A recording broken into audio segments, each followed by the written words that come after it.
Temos mais um embate aqui, embate no bom sentido, discussão entre nossos dois residentes, o Fábio Coutro Neto e o Dr. Ivan Seligato, que eu peço para já sentar aqui. A demonstração, hoje, o nosso assunto, como o professor Carlos já colocou, um assunto bastante frequente, tanto nos ambulatórios de grande volume, quanto no consultório no dia a dia. Cada um dos apresentadores vai mostrar um único artigo, que ele vai demonstrar o que ele considera de mais importante e atual, e será discutido um ponto básico, se o tratamento para uretrite se faz de forma convencional, com 7 dias de tratamento, ou a dose única é aplicada. Abordaremos resultados e discussões a respeito. Vamos começar então, o Dr. Fábio, que já está em posição. Sua exposição pode começar, por favor. Tá certo.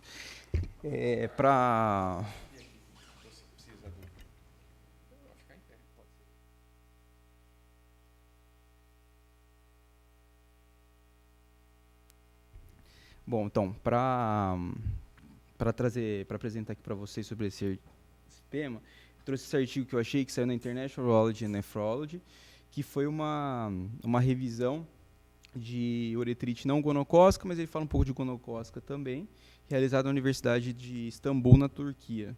Pode passar, por favor. Ele começa falando que as uretrites de fato são uma condição muito importante, muito frequente no dia a dia, no consultório, de importância para a saúde pública, inclusive. Uma condição de prevalência crescente, chegando até 150 milhões de casos no ano. E ele destaca muito a importância de você identificar o patógeno antes de instituir o tratamento. Em vários guidelines, vários algoritmos, a gente vê de fazer um tratamento empírico para essa condição e daí a gente vê como é a evolução do paciente. Nessa revisão ele fala o contrário, que se estiver disponível, é sempre melhor a gente dar preferência a identificar o patógeno e depois tratá-lo. Os principais testes são esse NASH, que é uma reação de ácido nucleico, e o PCR, que é a reação polimerase em cadeia. E dessa maneira foram até identificados novos casos, também algumas bactérias que antes eram tidas como comensais da uretra, como também podem estar causando a uretrite. Aí eu vou destacar especialmente o tratamento e o melhor tratamento possível para elas, tido até o momento, que foi trazido por essa revisão. Para uretrite por a Neisseria gonorreia, o tratamento seria ceftriaxone mais ácitro, dose única. Para clamídia, a gente vai mais para ácitro, micoplasma genitálico, ácitro, e alguns casos de resistência estaria indicado moxifloxacina. Interessante que ele destaca apenas o ureoplasma urealítico como indicação de doxiciclina, o perfil dos 7 dias, como o Dr. Marcelo comentou. O hemófilos também ácitro e ceftriaxone. Para vírus, ele cita alguns casos como o adenovírus, que seria mais uma questão de suporte, sintomáticos, anti-inflamatórios, analgésicos. Herpes simplex, que também já uretrites muito raras, estaria indicado valaciclovir, e para tricomonas vaginalis, o metronidazol. Então, o que eu achei mais interessante dessa revisão é a questão da gente tentar identificar o patógeno, a fim de tratar de maneira mais direcionada e evitar resistência. Porém, nem sempre a gente consegue, não tem disponibilidade desses métodos, então a gente acaba caindo no nosso tratamento empírico, conforme os guidelines, e a gente vê que para praticamente todos os patógenos, especialmente os mais frequentes, o tratamento mais eficaz é o tratamento de dose única, com a associação de ácitro e ceftriaxone. Então, acho que fica o tratamento mais adequado, seria esse em dose única. Eu vou te perguntar daqui a pouco, mas já para ir fixando, a azitromicina, qual a dosagem? O ceftriaxone é 250 mg IM e a ácitro 1 grama via oral. 250? Isso. Uma dose intramuscular. Perfeito. Então, vocês viram rapidamente a demonstração aqui pelo Dr. Fábio da dose única para tratamento de uretrite e os dois principais antibióticos usados. E agora, convidar o Dr. Ivan, mostrando o outro lado, outra forma de tratamento. Bom dia, então, coube a mim, sou o Ivan, sou residente aqui da Urologia, da Unicamp, 2º ano, e coube a mim falar sobre o tratamento convencional, que seria a doxiciclina de 12 em 12 horas, 100 miligramas, durante 7 dias. Né? Para isso, o Fábio já trouxe uma revisão boa com relação ao tratamento de cada patógeno, e uma maneira que eu encontrei para tentar afirmar sobre o meu ponto de vista seria com esse artigo, que foi uma meta-análise de falha de tratamento com relação à azitromicina, que foi visto como sendo abrangente para inúmeros dos patógenos já mostrados. Como visto, então, o mais importante, a clamídia, ela é o mais frequente de todos, embora a gente sempre fala em gonorreia, mas na verdade a clamídia é o agente mais frequente de todos. Né? A Neisseria em segundo lugar, e a gente também não pode esquecer do micoplasma, do tricomonas e do ureaplasma urealítico, que são uma das principais causas de falha de tratamento, além da resistência bacteriana já existente. Como o Fábio falou, o tratamento dose única seria com a azitromicina via oral 1 grama e a ceftriaxona 250 miligramas. E a gente vê esse tipo de desafio quando vai pensar no tratamento com esses antibióticos, que seria a resistência desses ao uso inadvertido por qualquer outras patologias. A azitromicina é uma medicação muito utilizada para tratamento de focos cutâneos, focos respiratórios, superiores e inferiores. Então, existe um uso global, difundido dessas medicações para várias outras infecções. Outra coisa importante seria também o fato da coinfecção. Normalmente, não é somente a clamídia ou somente a Neisseria que gera esses processos infecciosos da uretrite. Então, talvez o tratamento dose única também possa ter essa dificuldade. Nesse trabalho, foi uma revisão sistemática em que foram avaliados 21 ensaios randomizados, em que se comparou a azitromicina com a doxiciclina para o tratamento dessas uretrites, e o objetivo principal foi determinar se existia ou não uma falha de tratamento relacionada a essa medicação. Foi evidenciado, então, uma taxa de falha com relação à azitromicina de 15,8% para o tratamento das uretrites em média, e podendo chegar até mais de 20% essa falha. 7,41 para cervicites e 7,14 para clamídia genital, em geral. E, como conclusão em tudo, foi visto que a azitromicina ela apresentou uma maior taxa de falha no tratamento, principalmente quando comparada à doxiciclina durante 7 dias, para o tratamento especificamente da clamídia, que seria o agente principal. Ele leva em conta aqui também que a parte sindrômica do tratamento é importante, principalmente no manejo da nossa situação de saúde pública, mas como o Fábio mesmo disse, a importância da identificação correta do patógeno talvez nos guie de uma maneira mais satisfatória, principalmente com a cultura e teste de sensibilidade. E a outra coisa é exatamente isso, a azitromicina ela é muito difundida, então, eventualmente, em casos específicos de não tratamento ou persistência dos sintomas, talvez a troca rápida dessa medicação pela doxiciclina. Obrigado. Bom, aproveitando só o ensejo aqui, a proposição é realmente essa, até todos estão convidados a perguntar, que a gente está aqui para aprender. Fábio, diante do colocado, uma taxa de recidiva, posso dizer assim, de 15% a 20%, correto, Ivan? Com tratamento dose única com a azitromicina. Você fica fortalecido em continuar usando a azitromicina? Defenda uma coisa que você fala, olha, o tratamento único é ainda bom por isso. Porque eu até repensei começar a usar a azitromicina em dose única. O que você acha? Então, professor, esse da resistência, ela de fato existe. Eu vi uma outra revisão que não coube para trazer também, que foi feita em pacientes no Butão, que tem uma alta prevalência de DST, então a gente consegue um N interessante. Tem relatos de casos de bactérias resistentes, tanto a ceftriaxone quanto a azitromicina, já em todo o mundo, em todos os países cobertos pela Organização Mundial de Saúde, já tem relato de caso, mas é uma dose, uma prevalência relativamente baixa. Nesse caso, ele citava 2% de resistência, tanto a azitro quanto a ceftriaxone. Então, eu acho que, assim, ainda pensando no algoritmo do tratamento e tudo mais, eu manteria esse tratamento. Assim, eu acho que assim, é uma linha inicial, mas também não pode descuidar após. Caso você veja que o paciente não teve melhora, seja por resistência do paciente, seja por co-infecção, seja por outro patógeno, a gente ampliaria, mas eu manteria o tratamento ou dose única inicialmente. Perfeito. Nessa mesma linha, Ivan, esses pacientes que procuram ambulatório, em geral, eles não dão continuidade, eles não voltam para um retorno, a não ser que seja do seu consultório ou algo assim, que eles tenham um contato mais próximo. Você concorda com o Fábio que a dose única já dá um tratamento, ou você insiste com ele, olha, vou manter 7 dias que a taxa de recidiva é de 20? O que você acha? Porque você tem chance de não mais vê-lo. Não, sem dúvida. A minha parte foi a defesa de um lado, mas não que eu seja totalmente a favor disso. Eu acho que a dose única é fácil para qualquer paciente, seja ele com nível social bom, intelectual bom para compreender, ou aquele também que não tem. Eu acho que a azitromicina e a ceftriaxona facilita o tratamento, mas eu acho que a doxiciclina ela é uma arma que você tem que ter guardado para pensar. O que eu mais vi desses artigos todos que a gente fez de revisão é justamente isso.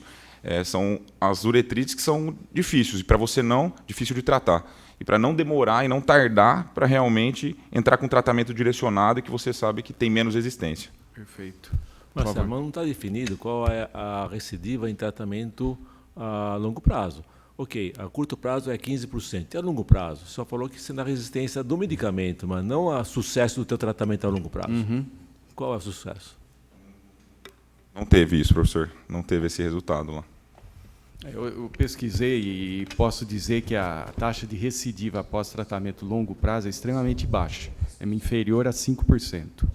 Então, realmente, fica aqui a visão, acho que a mensagem, que o tratamento prolongado, apesar de ser prolongado, a eficácia ainda é maior. Tratamento dose única, como o Fábio colocou, é mais fácil, mais rápido, tem um sucesso muito bom e é usado por uma massificação. Você quer tratar rápido e evitar a disseminação da doença, que é o próximo tópico que eu vou colocar aqui para os dois. Por favor, Torres.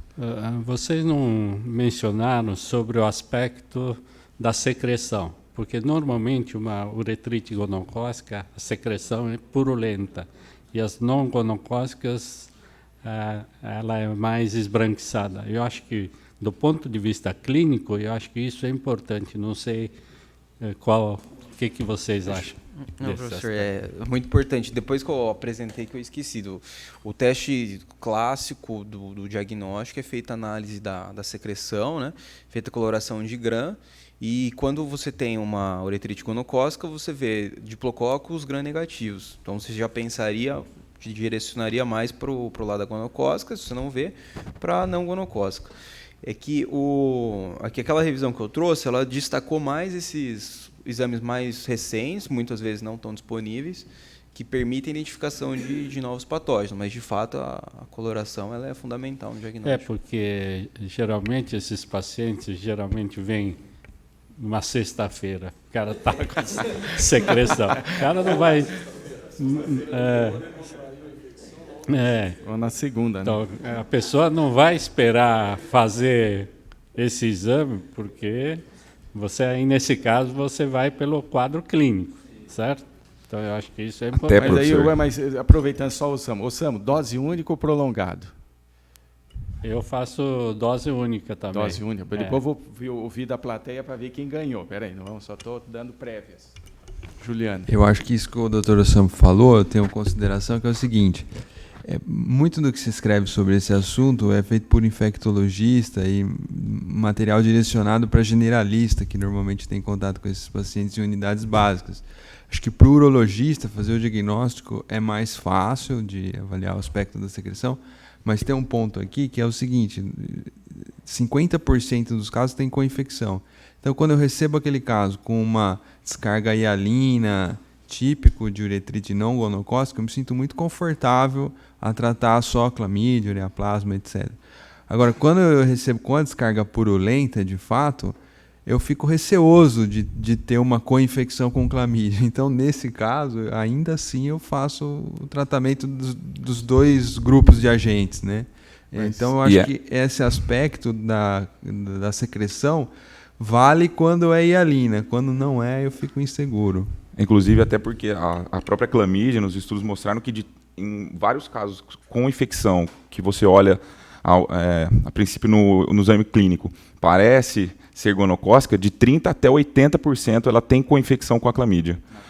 Na gonocócica. Tá. E esse fato da apresentação clínica típica de ser gonocócica e tudo mais, num estudo da Austrália, que é um local onde tem bastante resistência e onde tem um berço ali de bastante estudo sobre isso, bastante resistência à azitromicina, eles introduzem, quando não tem uma descarga tão purulenta, um rubor intenso da glande, eles sempre optam por introduzir a doxiciclina, somente porque a doxiciclina também tem espectro para pegar um pouco de gonocócica, quando não é grave. Aí, só mais uma coisa. Vocês tratam a parceira ou parceiro?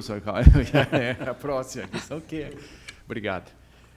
Já que vocês citaram os 2 exames para diagnóstico dos agentes, se vocês tivessem que pedir 2 exames, nós estamos no ambulatório, quais vocês pediriam? Nome técnico? Vocês citaram nas apresentações. Eu acho que o primeiro seria o GRAM, né, que dá para você diferenciar já, né? A bacterioscopia. Bacterioscopia com GRAM e a amplificação de ácido nucleico. Amplificação de ácido nucleico. Aqui no hospital. Então. Hospital, qual o nome? Exato, aí. Vou traduzir aqui. Isso foi uma dúvida também, como solicitar. Os outros residentes podem ajudar. Mas ele é coletado a partir da urina. Todos participam. Ele pega o exame de urina e coleta a amplificação do ácido nucleico da urina, pedindo para, por exemplo, o gonococo ou para Neisseria ou o micro-organismo que você deseja.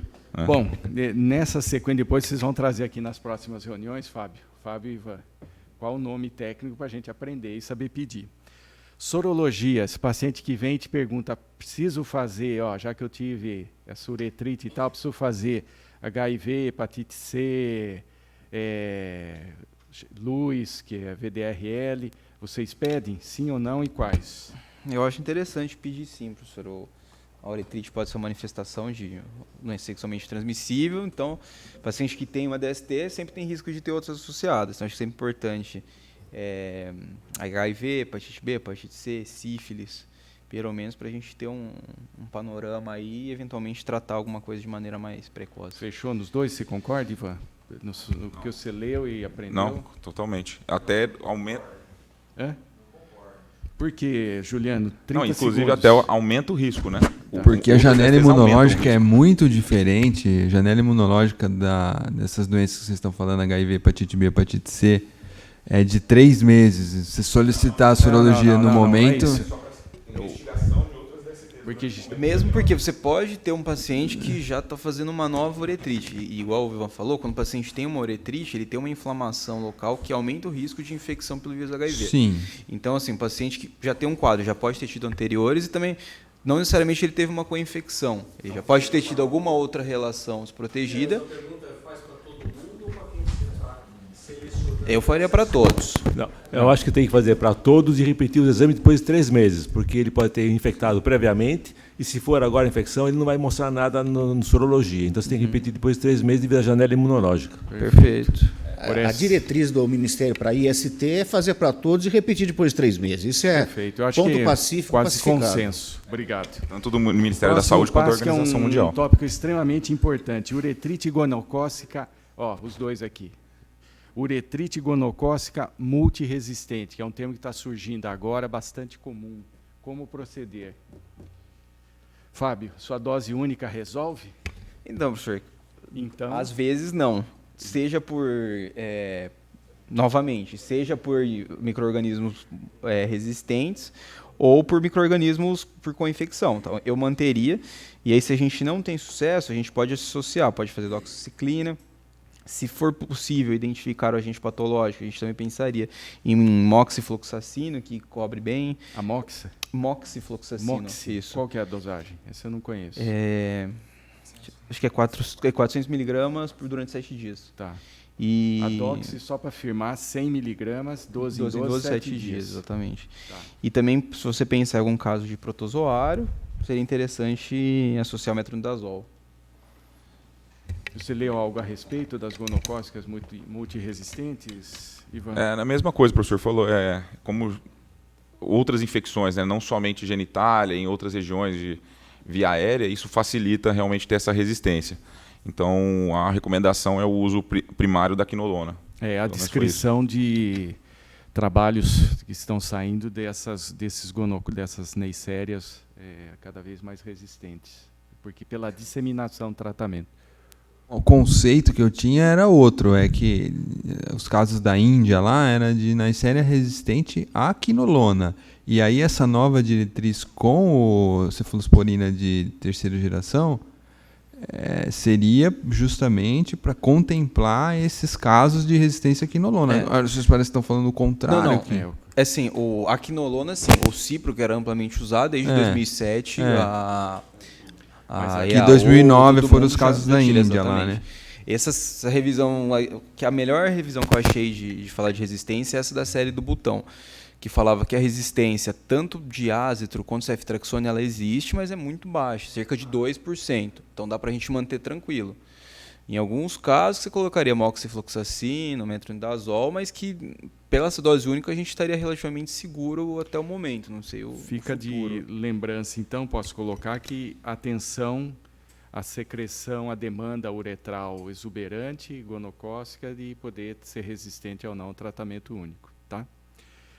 Agora chegou na questão, era a última a colocar. Trato a parceira, dose única. Não, vou começar pelo Ivan agora. 7 dias para o tratamento, para o paciente. E a parceira, mais 7? Como é que fica o seu tratamento? Sim, da mesma forma, a recomendação de praticamente todos os artigos que eu avaliei foi recomendação de tratar, sim, a parceira. Então, posso só Principalmente porque a parceira ela pode ser assintomática, né? Então, por exemplo, você recebe uma uretrite, mesmo qualquer que seja o tipo, 7 dias para o paciente e 7 dias para a A parceira. recomendação é que o mesmo tratamento que você propôs para o parceiro, para o homem, essa mensagem é importante. é o tratamento para a mulher. E caso também tenha recidiva ou tratamento parcial do parceiro, do homem, no caso, que a gente está atendendo, seria retratar a mulher também.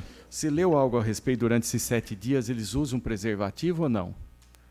Alguns recomendam que não tenha relação sexual, na verdade. E nem, principalmente até o homem, se for uma descarga um pouco mais exuberante, a parceira fica incomodada por ter a relação, ele também tem dor, porque tem muita hiperemia. Então, acho que ele realmente salva as exceções que vai ser tão... Tá, entendi, não. A mensagem é extremamente importante, porque a vida como ela é, né? O paciente no ambulatório, no consultório, vai perguntar exatamente o que eu te perguntei agora. Fábio, dose única, trata a parceira? Trata, professor, trata. Mesmo esquema, como o Ivan falou, risco de infecção assintomática, que pode levar para a mulher fertilidade, dor pélvica crônica, várias implicações importantes a longo prazo. Se a parceira, ele relata, ou quem vai te procurar é o homem, mas se a parceira relatar, ela tem dor abdominal, qual a recomendação? Ela já está com dor abdominal? Qual a recomendação que se dá? Se ela já tem uma queixa, seria ideal passar por uma avaliação médica também do médico ginecologista, porque uma das coisas que pode levar é a DIP, a doença inflamatória pélvica, que Perfeito. pode tornar-se uma condição grave aí, que às vezes precisa de internação, antibiótico-terapia endovenosa. Acho que seria ideal uma avaliação. Então, só para fechar, eu acho que foi um aprendizado, ou uma recordação, ou para mim um aprendizado extremamente importante. Alguns fala, Juliano.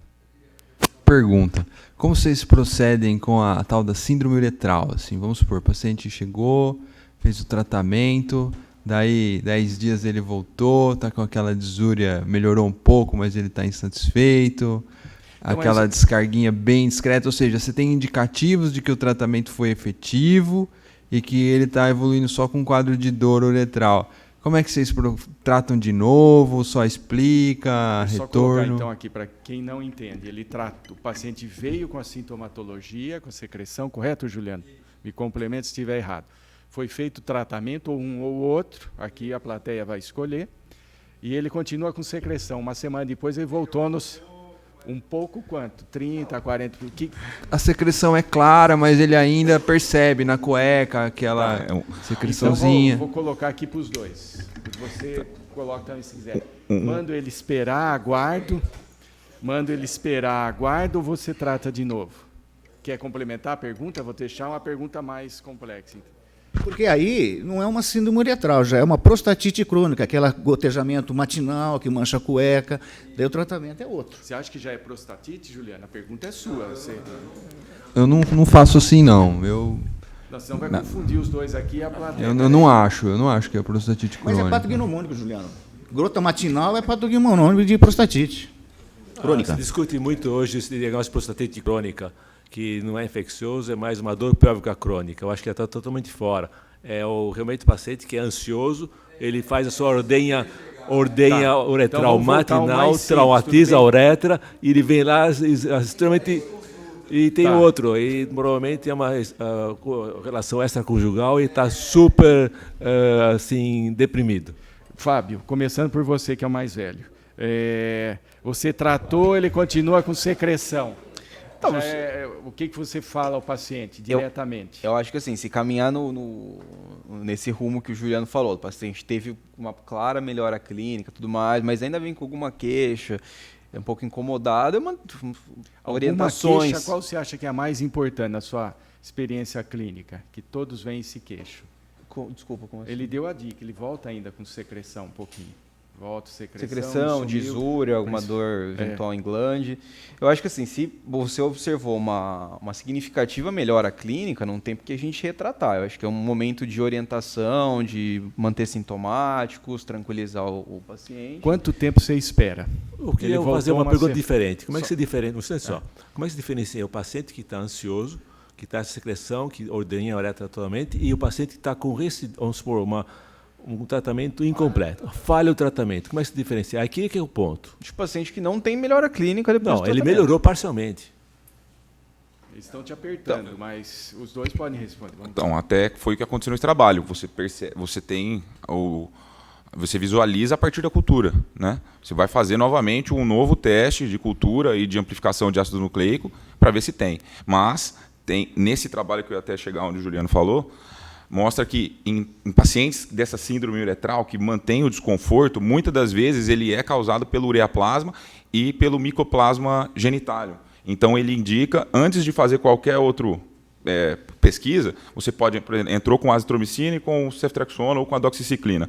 Você, no retratamento, você já introduz 2 gramas de metronidazol e ele põe como a eritromicina ou algum... né? E vai. Para tentar... Então você considera como recidiva, um tratamento incompleto. Tratamento parcial. É um tratamento parcial. Exato. E é isso que você vê? Vejo muito o que o senhor falou aí. Eu coloquei isso porque no começo da minha experiência como urologista eu fazia muito tratamento de dose única. Aí vinha esse cara depois de 10 dias, 15 dias, ansioso, relação extraconjugal, ainda tinha um pouquinho de secreção, aí lá ia eu, doxiciclina 7 dias. Aí eu cansei, parei de fazer isso, e esse problema do cara não voltar eu não tenho tido. Normalmente eles voltam muito. Não voltou para você. Mas agora você deu. Você tratou inicialmente, você é o Fábio agora. Você tratou inicialmente, quantos dias você espera para reintroduzir os 15 dias? 15 dias. 15 dias, Carlos? Quantos dias você espera? Está com secreção? Uma semana. O paciente uma vem, semana, só tem secreção, se já trata de novo? Em uma semana, se tem o tratamento eficaz, ele já tem uma melhora. Você espera uma semana desapareça o quê? Disúria ou secreção? Secreção e disúria, ou pelo menos diminuição da secreção.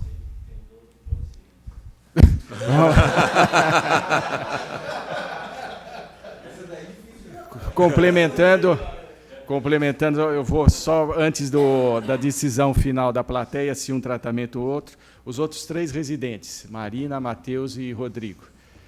Alguma complementação da experiência ambulatorial nossa aqui ou não? Uma coisa que eu vejo bastante, na verdade, é que o paciente, na maioria das vezes, ele vem sozinho. E aí a gente bateu nessa tecla aí de prescrever o medicamento para parceiro, parceira, etc. Só que isso daí, se eu não me engano, é algo que não é recomendado pelo CFM, de você prescrever medicamento para um paciente que você não está vendo. Um ponto importante. E aí como é que fica essa questão? E às vezes também a pessoa tem múltiplos parceiros, né? Você vai prescrever para 15 pessoas? Como é que funciona isso? Não, aí ele põe para parceira fixa, né? Peraí. Matheus, Marina, alguma complementação ou não? Nada? Bom, Vocês vejam que uma simples discussão, quanto a gente levantou, é uma coisa que todos vão encontrar, os dois aí, ó. Fábio, você, palavra final aqui, alguma mensagem? Você mantém o tratamento dose única? Ou o Ivan te venceu, você vai passar a fazer 7 dias? Não, eu manteria, sim, tanto pelo perfil de resistência, quanto por cobrir a maior parte dos patógenos, eu manteria o tratamento dose única. Ivan, Fábio te venceu? O Fábio te venceu ou você vai manter o... Não, foi como eu disse, eu vim defender a doxiciclina, mas eu pessoalmente acho que realmente a ceftriaxona e a azitromicina ainda é o padrão. Tá, plateia. Após a apresentação dos dois, passaria agora a fazer dose única ou mantém dose única, por favor? 1, 2, me ajuda aqui, 1, 2, 3, 4, 5, 6, 7, 8, 9, 10, 11. Eu acho que foi... Quem, a partir de agora, só faz tratamento prolongado? 1, 2, 3. Aí, vocês vejam, os dois são indicados, nenhum é contraindicado, mas vocês vejam que na plateia, e parece que no dia a dia, a dose única ainda é o procedimento de entrada. Agradeço aos dois, aprendi bastante. Obrigado.